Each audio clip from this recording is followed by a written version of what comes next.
Welcome to the EntrePastors podcast on YouTube.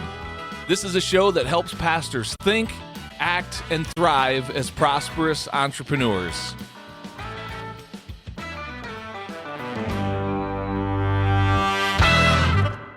Hey, what's going on, everybody? Welcome back to another episode of the EntrePastors podcast. My name is Jon Sanders. I am one of the co-founders of EntrePastors, here with my friend and fellow co-founder Les Hughes. And today we've got a pretty powerful question that we want to bring for our conversation. And that is simply this: are you being patient or are you being passive? And is this a season where you should be patient, or is this a season where you should really get moving? So we are here today to offer a word, either a word of encouragement to those who just need to take a deep breath and be grateful for where you are and get the right perspective. And we're also here today to give a healthy kick in the pants to anyone who is being passive and needs to get moving. So, Les, good to see you, my friend. Let's get this conversation going. Let's tap right back at you. Yeah, good to see you too, man. I'm just sitting down here in Alabama being very, very patient with the things that, that's my middle name, John. What are you talking about? Are you known for that? Because I thought at one time I heard you tell a story that when you would tell your family that you were preaching on anything having to do with patience, they all laughed and said, "What are you really preaching on?" Because that's not you. Now you're getting into my business. Don't worry about that. Well, Les, I think you and I are probably cut from a very similar cloth. And the truth is, probably most people who are wired to listen to this podcast or that are kind of gravitated toward this are either they're leaders in pastoral ministry, they have an entrepreneurial bent about them. And so most of our audience probably falls into a category of being people who are moving fast. They're out, they don't like sitting around waiting. They want to see results happen. They wish things were happening yesterday and not tomorrow. I mean, that's me. That I'm putting my cards on the table, and I'm pretty sure that's an accurate description of kind of how you're wired too. Is that true? Mm-hmm. Yeah, very much. And we can get into this more, but as I've really assessed what it is that we're talking about, most of the time when people talk about being impatient or wanting more patience, what they're feeling is some internal anxiety because of some unmet expectations, either external or internal. Yeah. Well, I would contend most of the time, well, maybe the external, I'm just going to speak from my experience, and it may be different for others, but the external pressure that I might feel in terms of I'm not where I want to be yet might be like some of the financial goals that I have, or the bills or the debt that, I've wanted to pay off at times and it's not happening fast enough. That might be an external. Having said that, most of the pressure that I have felt over the years, whether it's in church life and, where I'm trying to lead our church to, or whether it's, business goals, it's a lot of it is self-imposed. If I were to be honest, I look at my calendar and I say, that is a busy schedule and you are not the victim of it. You put that on yourself. So it's self-imposed. Yeah. 100%. I've shared with you the story before about the mastermind I was in, not long after I'd started coaching. I was coaching young pastors at the time in a cohort group, and it was going actually very well. If I would have been coaching myself now, my then self now, I would have said something similar to what a good friend said to me, that he wasn't as close then as we are now, but back then he really didn't say very much. But I was sharing along with some others in this group setting some of my frustrations with the gap between where I was at the present time, or at that time, and really where I wanted things to be. And it just was a matter of math. That's all it was. I had taken action and was seeing some success and some growth. It just wasn't as much as what I had wanted. Completely self-imposed. And so the question that my friend asked was, well, who told you that you had to have the number that I wanted was 12? I think at the time I had 6 or 7 in that cohort, which was pretty good. And he said, well, who told you had to have 12 by now? Yeah. Who told you it needed to be 12? And who told you it needed to be like right now? What about 6 months from now or a year from now? And it was a very good question and a fair question. And I didn't have a great answer because It was all self-imposed. And so if, just hypothetically, if I would have set a different number or had a different deadline, I wouldn't have felt that frustration at all because I would have considered, I've still got time. I'm on track Yeah. and, we'll get there one day. So Yeah. I guess the lesson there is that if this is a struggle for you, then more than likely it's self-imposed in some way, and you can change the numbers, or move the finish line or change those expectations. Most of the time we can. Now maybe it's something that somebody else has put on you, and that's a different deal. Yeah. But normally they're self-imposed.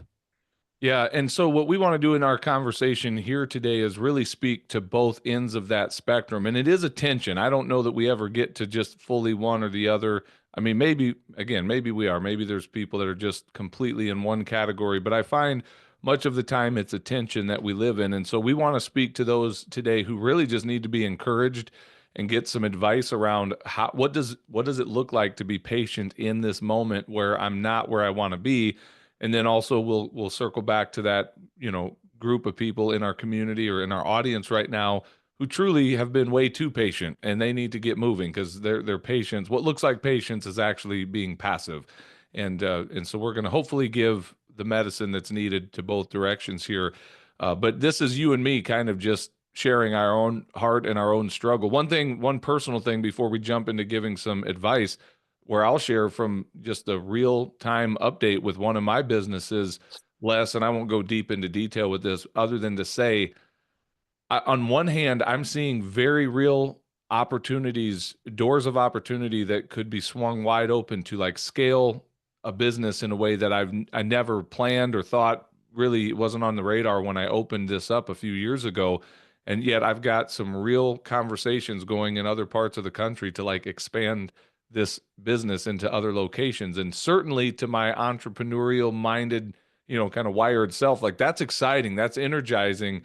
And yet, as we talk about patience, I have learned over the years as a leader of both in church and other business opportunities, my natural tendency is to go very quickly and not be patient. And then sometimes I get a little overextended. Sometimes I jump the gun. Whereas if I would have been a little bit more strategic, a little bit more methodical, we could have had better success. And I think right now I'm choosing to go to that side of it to say, let's be patient. And so this is a really timely conversation. I think what I'm trying to say is this is just as much a coaching conversation for me as anyone else listening to this, that Yeah. I need to be leaning into this patience. And so we've got a few kind of talking points we want to share with you as advice by way of kind of some helpful tips if you are in that place of struggling to feel patient because you're really struggling with this internal dialogue of, man, I'm not where I need to be yet. And Les, the first thing I want to ask you to speak to, you and I both have read a book that talks about the gap and the gain. I think that's the title of the book, is it not? It is. It's by Dan Sullivan and Ben Hardy. Yeah. And so give us kind of what is that principle, the gap and the gain? Because I think there's so much wisdom here for Hmm. anybody that's struggling with feeling impatient and like they're not where they need to be yet. Yeah, living in the gap is living in what ends up sometimes being anxiety or frustration between where we are right now and where we want to be, and there's a gap in there, and that's if we live there, it usually leads to frustration. The gain is living in the gain of where we have been in our life to where we are right now, where there's been growth. If we want to go back and make it personal to the scenario that I mentioned earlier, it's I wasn't living in the gain, which started from 0 people that I was coaching when I first started out to 6 or 7 in a cohort just a few short months later. I wasn't living in that gain, kind of that gain of gratitude. Instead, I was living in the gap and really that's discontentment of between really what the Lord had provided up to that time for me, which was gain. Instead of that, I was living in the gap of lack from between where I was and what I really wanted. Yeah. That's the And concept. when you bring up that word discontent, like that opens up a whole different rabbit hole, and I'll avoid going too deep down that. But it's, as a believer, as a follower of Christ, what is that balance between being content and grateful for where I am right now and what God has done, yet also reaching for more, to achieve more of the life that He's created me for? And I don't know that we have to answer that question on this in this conversation today, but I think it's good just to, again, kind of tap into that tension that exists and say both can be true at the same time. I can be content, and I can also be excited about what is yet to come. But if we do too much of that, to your point, it's living in the gap. And it's very easy then to look around and feel like I'm falling behind. I'm not where I need to be yet. I'm frustrated. I had this expectation to be here, and I'm not getting those results.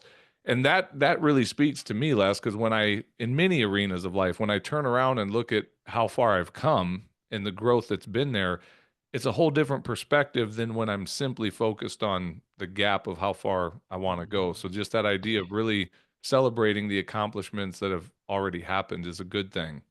And some of these things, John, have to do with just having a real honest self-awareness. A lot of these things that we talk about are that helps. Where, I mean, if we have people in our lives that can speak honestly with love into us, you know, and help us see some blind spots, that's a good thing. But the truth is, most of the time we know. Mm. Like if I'm very honest with myself, if I'm practicing some ongoing self-awareness, and I'm just not a complete narcissist about the thing. If I'm practicing self-awareness, I mean, deep down, I think I know when I'm being impatient versus not patient. I think I know when I'm being lazy or not, when I'm coasting or not. If I'm honest with myself, I think intuitively we do know those things about ourselves. Yeah. Yeah, a couple other thoughts we want to share just as way of advice for when you're in that season of like, I really need to be exercising patience right now. And this is helpful for someone who's wired to kind of take action, is to know that waiting is not synonymous with being passive necessarily. Like, sometimes waiting is the action step that you need to take. And I know that sounds kind of counterintuitive, that waiting is an action step. And also, there are things we can be doing, we can be taking action while we're waiting. So just because God might be putting a pause on our forward momentum or telling us to wait or not yet, that doesn't mean that we're being passive and just sitting idly by doing nothing.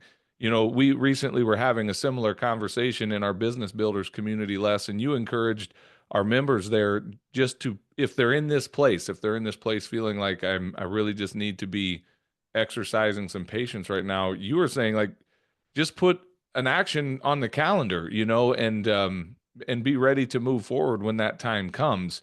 But Yeah, and there's it doesn't have to be, all right, I'm blocking out 8 hours now to create content. The action might be the action might be to make one phone call or set up one cup of coffee meeting, sure. or 10 or whatever. It's just that, we were talking with an individual who was sort of being forced to be patient because of some responsibilities that he had that was taking him away from what he was doing in an entrepreneurial way. Mhm. And so he was kind of impatient, wanting to get some things going, when the fact was he had a responsibility that he needed to, it was a family situation he needed to put some attention to. And so, but what he can do is say, okay, that needs to happen this week, but at 9 o'clock Monday morning, I'm going to write this post, Yeah. or I'm going to make this video, or I'm going to record this podcast, or I'm going to make this call, whatever it is. And that way you're waiting, but you're not waiting indefinitely. That's not Yeah. kicking the can down the road. That's just moving the deadline a little bit, or moving the action a little bit to a different day when you can do it. Yeah. And that makes me think of something less too that just ought to be mentioned briefly here. And that's this idea that sometimes patience comes from situations beyond our control, where it's circumstances that we really would not have chosen, we did not ask for, and yet here we are. I have to deal with this, and as a result, I can't move forward in the way I was hoping. And then other times that patience honestly needs to be self-imposed, where it's coming from ourselves. No one else is telling us no, no one else is putting a Yeah. roadblock in front of us, but we recognize this is a season of patience where the answer maybe isn't no, it's just not yet. There's some Mhm. other things that we need to get lined up. But I'm very quick to follow that up with, if you're not careful, if the wrong person hears that, they go, see, I'm right where I need to be. Because on the other end of that spectrum, which we're about to speak into, is that person who honestly they should be taking action and they keep waiting. It's not really a place, it's not coming from a heart of patience. It's coming from a heart of, I'm afraid to step forward. I'm afraid I'm going to fail. And I think we do need to talk about this because, Les, in our experience coaching pastors and certainly building this EntrePastors platform, we have encountered a lot of pastors that's where they are. It's not so much that Mhm. they have this virtue of being patient. It's more so that they're operating from a place of, Procrastination. yeah, there you go, Yeah. procrastination, fear, and it's like just they're going to continue to put up with the misery that they're in because at least they know what to expect versus taking action and stepping forward into the unknown and now having to be responsible for all of that. So, Yeah. And I think a good metaphor for what we're talking about is to look at the farmer. So they work hard, you know, but they have to be extremely patient. You'll never see a farmer out in the field pacing back and forth in front of a stalk of corn and swearing at it, wanting it to grow faster than it is. yeah, What they'll do is they may have to spray some pesticides or do some weeding or irrigate more, uh, pray for more sunshine. I mean, there are there are active things that they're going to do, but they are not going to make that corn or soybean crop grow faster than what it's going to grow. yeah. Well, let's speak to that person then, because we've given a few thoughts and words of encouragement to someone who really needs to be patient and needs to be affirmed in their patience, and that it's okay to just kind of sit where you are and do what you can while you're waiting. But let's talk to that pastor that's listening to this today that really is on the other side of that spectrum and they need to get moving. What are some pieces of advice we would share with them to say, hey, here's an action step you can take if you're like, I don't know even where to start? Because that's what Well, we even hear so before that, often. Yeah, yeah, go ahead. even before that, just to come to grips with the fact that there is something that you can do. There you You know, go. normally when somebody, it's sort of a colloquialism in our country, people will say, "I've tried everything. I've done everything I can think. I've tried everything in the world, and nothing has worked." But I had a mentor that if you ever said that to him, he would say, "Have you really though? Hmm. Have you really?" And if we thought about it, if I thought about it long enough, when he would ask that question, the honest answer is not. Well, not everything. Right. you know, not everything. I made 10 calls. I didn't try 20. You Yeah. know, anyway, I won't get into the weeds and details, but rarely is the case. Like if we were putting it at the local church level, I could say, our church is not growing. It hasn't been growing for a while, and we've tried everything. I mean, we've tried everything. John, I guarantee we haven't tried everything. Right.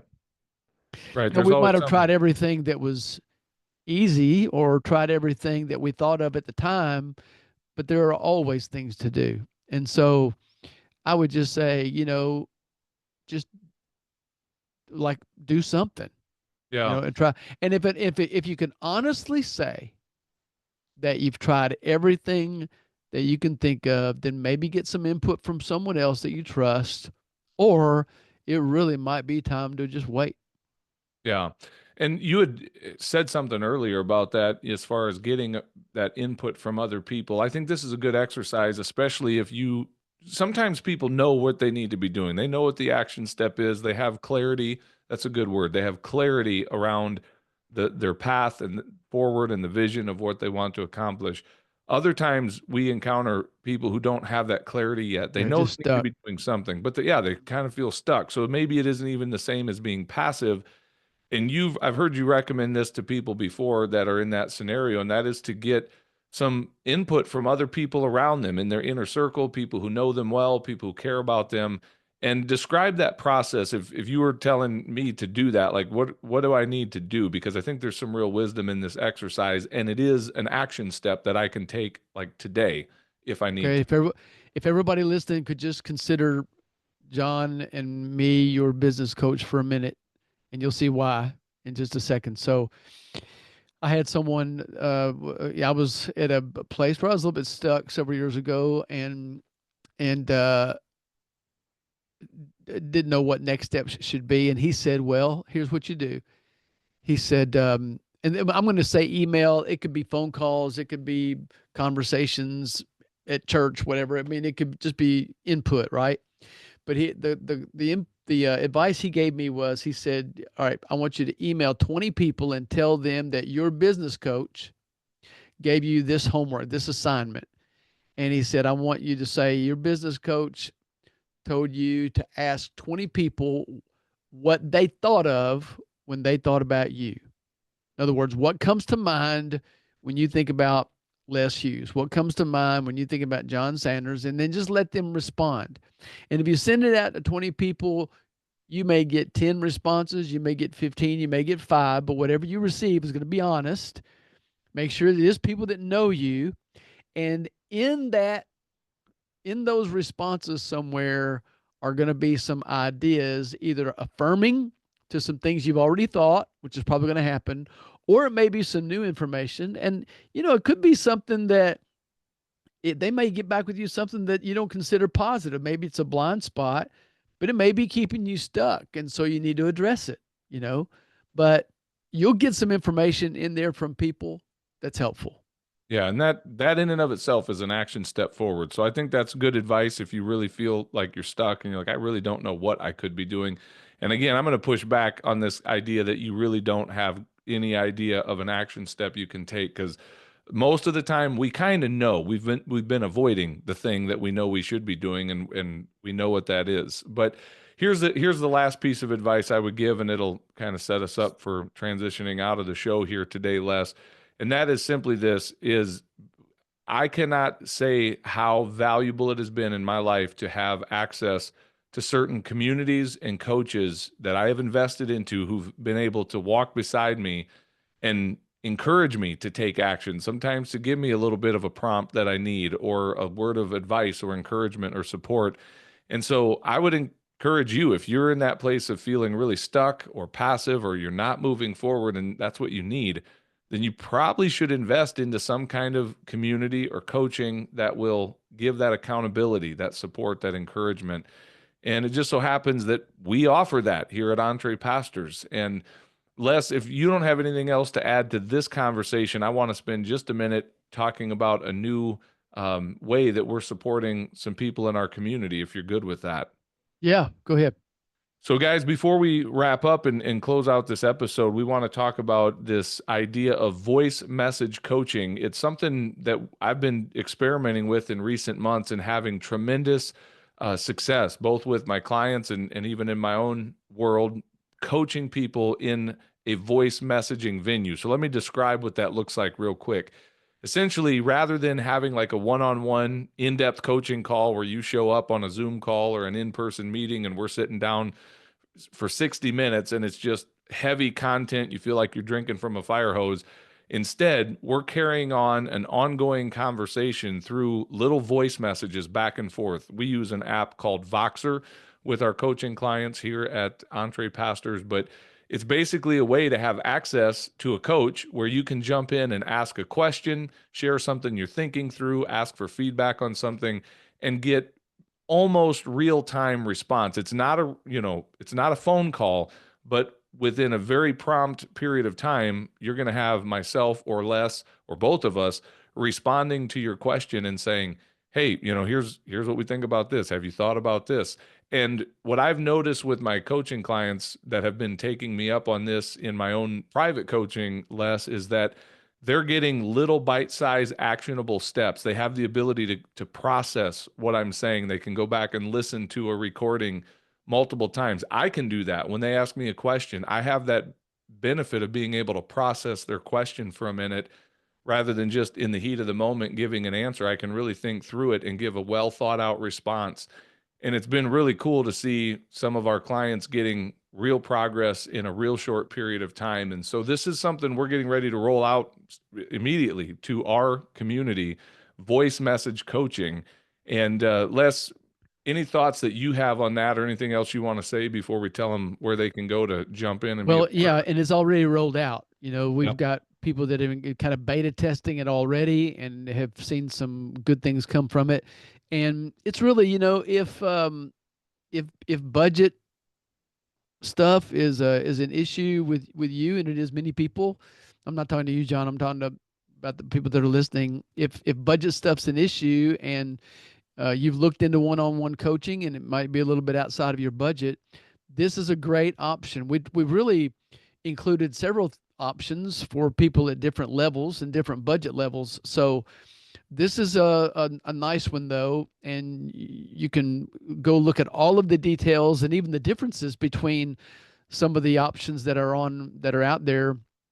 In the EntrePastor world, you can look at our website, which is just EntrePastors.com, and scroll down a little ways, and it give you those, and it goes into detail of what voice message coaching is, and it's very, very close to just having a conversation with someone. The difference is that it's at your convenience. So if you're in another meeting or on a call, or for some reason couldn't speak one-on-one to someone, then you can listen to the voice message and then respond at your convenience, at your leisure. And sometimes we may ask you a question. You need to think about it for a little while. Yep. And then once you think about it, then you respond, and same on our end. But it's a really good tool. And by the way, this is not like just calling somebody and leaving a voice message. This is more like a recorded walkie-talkie back and forth. Okay, or two-way radio, back and forth, that's done on the phone. Yeah. Great tool for it's the right fit for the right people. And if that's of interest to you, I'm just going to tell you right now what the price point is for that. If you go to EntrePastors.com, you'll see that to have Jon and Les in your pocket as your coaches and have access to us, just you, not you and a whole group of people, it's $250 a month for that. And we think that's priced really fairly for what one-on-one coaching costs. And I want to share just one little hack before we wrap up. I'll go ahead and bring in our outro music, so I have to keep this somewhat brief. But I want to tell you guys how you can save even more than that and get a benefit. So are you ready? You listening? Our business builders we offer for $99 a month. So basically $100 a month, you can join our business builders community. You have access to a weekly group coaching call, a bunch of other things. We're getting ready to offer to our business builders community just a little upsell to have that same voice message coaching, one-on-one access to Jon and Les for an additional $50 a month. So right here, I'm telling you guys how to save $100 off of our regular voice message coaching. It's join business builders and take the little upsell to have access to this voice message coaching, and you can have all of it for $150 a month. So I think that's a great deal. And we would love to see some of you take advantage of that and jump in and be a part of that. We can't wait to see you in Business Builders, or if you're like, no, I really don't need the group thing, I just want one-on-one coaching, great. Then you can do that as well, and we will serve you. We're looking forward to that. So guys, thank you for taking the time to be with us this week. We're grateful for you, and we're going to go ahead and sign off until next week. God bless. Les, have a great week, my friend. You too, man. All right, see you. God bless. Well, hey, thanks for watching this episode of the EntrePastors podcast.